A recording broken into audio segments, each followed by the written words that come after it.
ओम श्री साईनाथाय नमः। अनंत कोटि ब्रह्मांड नायक राजाधिराज योगिराज परब्रह्म श्री सच्चिदानंद सद्गुरु साईनाथ महाराज की जय। कैसे हैं आप सभी? मैं आशा करती हूँ स्वस्थ, मस्त और तंदुरुस्त होंगे। तो कैसा रहा आज का दिन? बहुत अच्छा रहा होगा। साईं कृपा से हमेशा बेहतर ही रहे।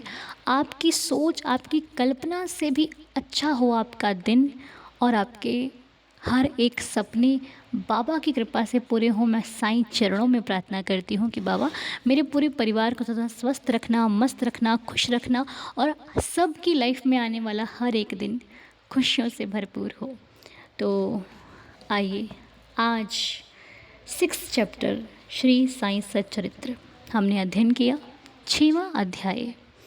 और इस अध्याय की कथा जो है, अगर हम सारी कथाओं की बात करें तो हर एक कथा में शिक्षा पूरे श्री साईं सच्चरित्र में है, लेकिन हर एक अध्याय कुछ अलग कहता है। हर एक अध्याय में अलग अलग लीलाओं का वर्णन किया गया है, अलग अलग एहसास और अलग अलग अनुभव है। अध्याय 6 में रामनवमी उत्सव, मस्जिद का जीर्णोद्धार, गुरु के कर स्पर्श की महिमा, चंदन समारोह, उर्स और रामनवमी का समन्वय, मस्जिद का जीर्णोद्धार इत्यादि कथाएं हैं।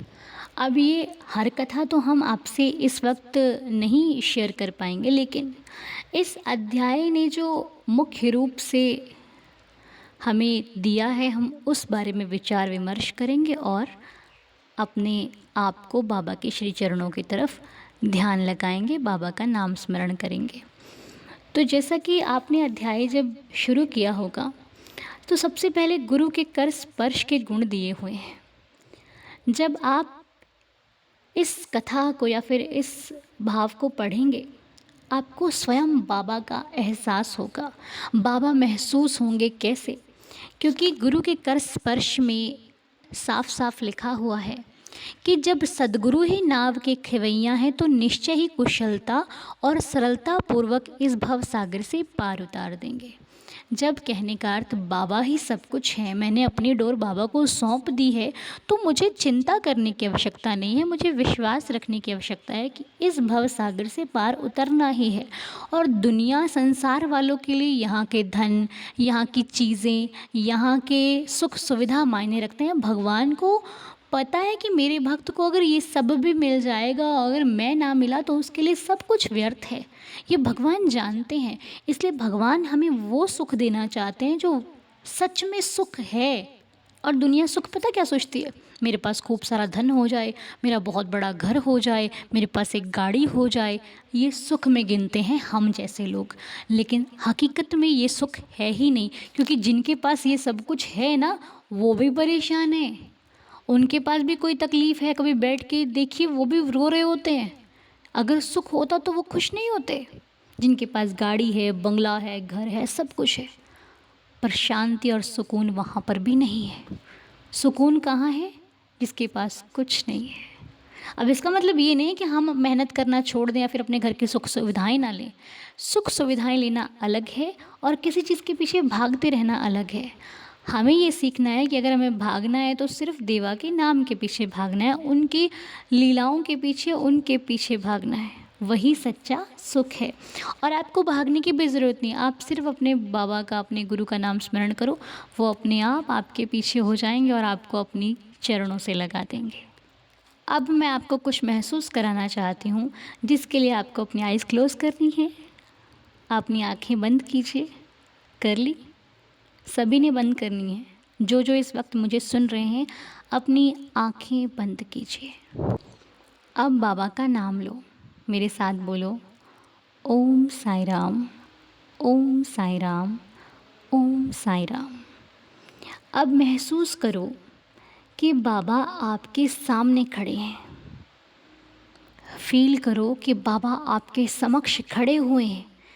महसूस कीजिए, दिखे बाबा। अब बाबा यूं ही नहीं खड़े हैं आपके सामने, बाबा आपको उदी का तिलक लगाने आए हैं।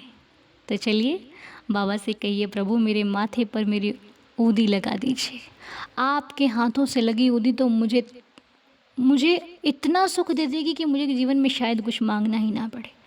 महसूस कीजिए कि बाबा का हाथ आपके सर पर है, बाबा आपके माथे पर उंगली लगा रहे हैं और बाबा ने अपने दोनों हाथ आपके सर पर रखे हुए हैं। बाबा के हाथों से आपके सर का जो भार है वो हल्का हो रहा है। आप हल्का महसूस कर रहे हो, आप साईं को महसूस कर रहे हो। आपकी आंखों से झरझर आंसू बह रहे हैं बाबा को देखकर। आप आंखें खोलना ही नहीं चाहते कि कहीं मेरा साईं मेरी आंखों से दूर ना हो जाए। महसूस किया। अब बाबा के चरणों को स्पर्श कर लो, माथा टेको, झुक जाओ उन चरणों में, नतमस्तक हो जाओ, क्योंकि जैसे ही आप झुकोगे ये दृश्य आपके मन मंदिर में समा जाएगा और आप आंखें खोल सकते हो। ये है गुरु के कर स्पर्श की महिमा। जिन्होंने महसूस किया उन्हें महसूस हो गई। तो इस पहले कथा से मैंने ये सीखा कि मैंने अपने साईं को महसूस किया। अध्याय पूरा बहुत सुंदर है, लेकिन जो गुरु के कर स्पर्श की महिमा है वो अत्यंत सुंदर है। महसूस किया आपने? बाबा फील हुए ना? बस यही तो सुख है जो किधर भी नहीं है, जो कोई पैसे देकर भी नहीं दे सकता है। ये वो सुख है जो अत्यंत आनंद से भर देता है हमारे हृदय को। और बाकी बाबा ने इस अध्याय में कहा है कि मेरे होते हुए तुम्हें अन्न और वस्त्र की चिंता करने की आवश्यकता नहीं है। तुम भली भांति ये जानते हो कि तुम्हारा साईं ना तुम्हें भूखा सोने देगा और ना तुम्हें कभी वस्त्रों की कोई कमी आएगी। तुम चिंता बेफिक्र हो के नाम स्मरण करो, अपने जीवन के कार्य करो, अपनी गृहस्थी को बसाओ, सबके लिए अच्छा सोचो। सबका जीवन अगर तुम्हारी वजह से अच्छा हो सकता है तो पूर्ण प्रयास करो अच्छा करने का। बाकी बाबा आपके जीवन की नैया को संभाल रहे हैं। और इस अध्याय में हमने ये भी सीखा है कि भक्ति का मार्ग थोड़ा सा कठिन है, गड्ढे हैं, बहुत कुछ है, लेकिन भक्ति मार्ग से भगवान को पाना आसान है और हम उस पर एक कदम अपना बढ़ा चुके।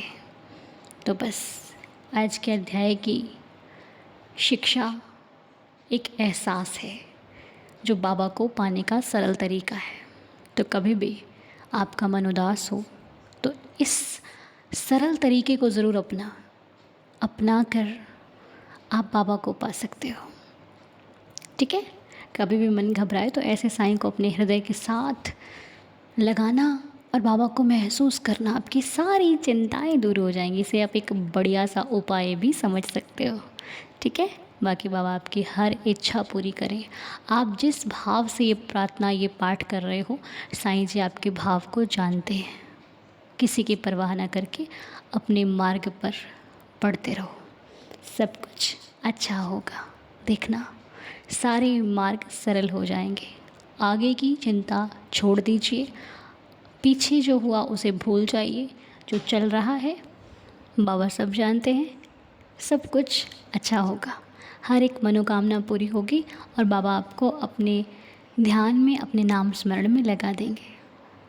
तो चलिए, आज का एहसास आप बताएं या ना बताएं, ये मैं आपसे पूछूंगी नहीं, क्योंकि ये सिर्फ भाव है और ये बयान नहीं किया जा सकता। क्योंकि जो बाबा को प्रत्यक्ष देखना है या फिर बाबा को महसूस करना है, वो शब्दों में बयां हो ही नहीं सकता। इसलिए मैं आपसे नहीं कहूँगी कि आप मुझे कमेंट्स में बताना, बस भर भर कर ओम साईं राम लिखना, ताकि हमारी ये पुकार बाबा तक पहुँचे। आप सभी खुश रहें, स्वस्थ रहें, मस्त रहें। इसी प्रार्थना के साथ आज के इस वीडियो को संपूर्ण करते हैं। कल सुबह मिलेंगे आपसे मॉर्निंग प्रेयर में। तब तक के लिए ओम साईं राम, जय जय साईं राम। साईं शुभ रात्रि।